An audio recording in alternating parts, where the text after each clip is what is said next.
Notice how there's nothing here about eating too fucking much. Nothing here about being a pathetic victim and just overeating and trying to justify obesity.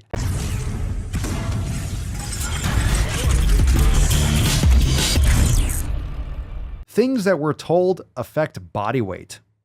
Diet and exercise. Okay? All 7 pillars. I'll save you. This is from Daring Fat. So here's a little picture. Things that we're told affect body weight. Diet and exercise. And then we have an arrow that says reality. So Daring Fat, at Daring Fat, is going to tell us what actually we're going to get educated by someone whose handle is called Daring Fat. Okay? So someone whose handle is Daring Fat is going to tell us how to take care of our health. But not really. Talking about body weight, because there's this obsession with staying fat. Okay, you could stay fat, but you're not going to be healthy. Stop trying to fight to stay fat. You don't have to, just be fat. Just stop with the denial. Stop with the lies. Stop it. Oh God, these things are so fucking stupid. All right, things that actually affect body weight. Trauma. Okay, I'm going to go ahead and say just nothing to do with it. Some people eat themselves to death without trauma. It's possible, but give me a break. Everyone has trauma. No. Weight stigma does not affect body weight. Look, this is just like mental instability. If you've been harassed and psychologically harassed, but yes, a lot of things affect body weight. You know what also affects body weight? Notice how everything here, food access, yo-yo dieting, systemic racism. I'm going to go ahead and go fuck yourself on that one. Socioeconomic status, I understand, but that's education. Yeah, no one's okay. These fucking things. Okay. Yeah, it's affect with an A, by the way. Fucking grammar. Medications and medical conditions, dieting, history, genetics. Notice how there's nothing here about eating too fucking much. Nothing here about being a pathetic victim and just overeating and trying to justify obesity. How about overeating? How about not exercising? Yeah, genetics, rarely. Movement patterns affect body weight. Movement patterns, you mean no movement patterns. You don't move enough.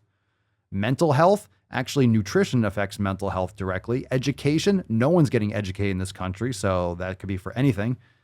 These are all excuses. And yes, food access. Oh no, you do realize that maybe the majority of the world doesn't have access to food or fucking clean water. So because you're posting on Instagram, you are a privileged cunt complaining about shit. You're a privileged cunt. If you're posting online, you are privileged. You have it a lot better than many people. If you have access to the internet to post this trash. Medications, that has to do with your lifestyle habits. In most cases, most medications are not necessary if you take care of your health. Okay, if you damage your body to submission, sometimes you have to be on medication forever because you fucked your body up so bad. It's still your responsibility, and that is what it is. Socioeconomic status, there are a lot of people that make terrible decisions. If you have $10 to eat, you can have $10 to go buy food. And I'm not saying everyone has it easy, but that's not enough. The exceptions or these different outliers and situations and these excuses don't change the reality of the situation. Yes, we need better education for many, many things. Yes, people have trauma of all different types, but a lot of people are pretending they have trauma, and a lot of people create their own trauma and continue perpetuating the story that they tell themselves for something that wasn't as bad as they thought it was, or they can't change. Like, if someone chooses to beat themselves up for 50 years about something, we need therapy, but a lot of therapists don't know what they're fucking doing either. Nutritionists don't know what they're doing. Doctors don't know what they're fucking doing. That's why we have to take personal responsibility and really help one another. We need community. We need people around us that are going to help us move forward. So yo-yo dieting, you making a bad decision. Dieting history, you're just trying to fill up this fucking screen, trying to fill up this little square. A lot of these are just bullshit excuses. The genetic thing is an excuse. The yo-yo dieting and dieting history is an excuse. The weight stigma is an excuse. The mental health, that's mostly an excuse. Education, it sucks across the board. It's an excuse. You can't blame education when you have a cell phone. Seriously, I've learned so much more. I've learned everything that I know for the most part based off technology and doing my own research and applying. Yes, I've been to college. Yes, I have a degree, but 99.9% of everything that I know about everything that I know is based on personal experience, doing it and learning and gathering the information myself. Straight up. All right, so this can all go suck a dick. It's like a big fat dick. Oh, daring fat. You got a caption too to follow up. Daring fat caption. And if that study you claim proves that fat is unhealthy, claim that you claim proves fat is unhealthy, you twat, does not control for these other factors, then it's junk science and it's worthless. Moving the goalpost as always. Matt Damon. Eat my cookies. Isn't it time we moved on from thinly disguised anti-fat bias and taught current science to doctors? Next person that says calories in, calories out to me, ... Well, that is called the law of thermodynamics. That's a law of thermodynamics. Energy can either be created or destroyed. So it is energy. Everything is energy. Everything is energy input and energy output. But it's food quality. So these people are just continuously moving the goalposts and using all these different excuses to fight off. I mean, every scientific study, you can find a flaw. That's why a study isn't causation. It's all correlation. It's all, hey, this shows this outcome. You test a hypothesis and here's the result. And that's why you do that's why there's many different tests on creatine, on caffeine, or anything. You need more tests because it could be your sample size. It could be whatever it could be your sample size. Could be that you only tested men or only tested women or only did ages 18 to 20, or you only did 200 people when you should do 20,000. And it wasn't a long enough study. You only did 6 months versus in 5 years, AKA vaccine research. Every study can be questioned. So that doesn't mean that the evidence and logic and common sense is against it. Obviously, we know that being obese is not healthy. It's a very creepy thing to continue to push this narrative that it's bias and it's cultural that being fat is good for you. It's obviously not. And I posted this on the Daily Swole TikTok recently. Where are all the 70 and 80 obese-year-olds? Where are all the obese 70 or 80-year-olds? They're dead. They're in the fucking ground. They're dead. That's why you don't see obese 70-year-olds or obese 80-year-olds, or they don't leave the house, or they're in a wheelchair. They aren't able to move, or they're dead. Okay? That's why you don't see them. And the average age is what? 75, 78? Yeah.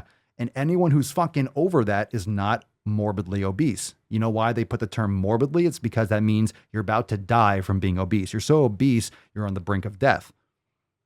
Now, here's the weird fucking shit. Here's the weird fucking shit about it. I don't believe you people. Here's a weird thing. What do you mean, you people? They'll say that, well, it's not because of their obesity. Well, you have heart disease and cancer and Alzheimer's and metabolic syndrome. It's like chicken or the egg. It's not necessarily the weight. That's the problem. Well, weight loss doesn't mean equal health. It's the lifestyle habits that lead you to be fucking fat. You could be thin or slender, or you can have six-pack abs and still not be healthy. Just because you have less body fat doesn't mean you're healthy. Doesn't mean you don't have leaky gut. Doesn't mean you don't have joint pain. Doesn't mean you're not bipolar, or you don't have chronic depression because you eat like shit and you're inside all the fucking time. Humans are different subtly, but at the same time, you can't just, they're only holding on to that weight thing. That's why, again, always, I'm tearing apart this language and I will never fucking stop. It's always about weight loss, okay? This bullshit is always about weight loss. Look, things that we're told affect body weight. Who cares about body weight? It's about body fat. Who cares about body weight? Things that actually affect body weight. It's an A, by the way, you twat. It's not the body weight. It's the body fat percentage. It's the body composition. It's the lifestyle habits. That's why all these shit posts are always talking about body weight. They don't talk about body fat. They don't talk about fitness. It's because they don't have an argument against it. So they have to keep on pushing at this body weight, and be anything that they can leverage, they will. Like BMI. Well, yeah, BMI has its flaws like anything else.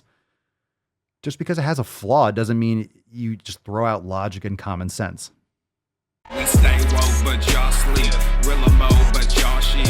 Out in public, she a good girl, but at the crib, she a real freak. New throne for the new king. Same kid, now my streets go. Same gang, got the cheat code. I said stay woke, we in real mo. I said stay woke, real mo. Stay woke, real mo. I said stay woke,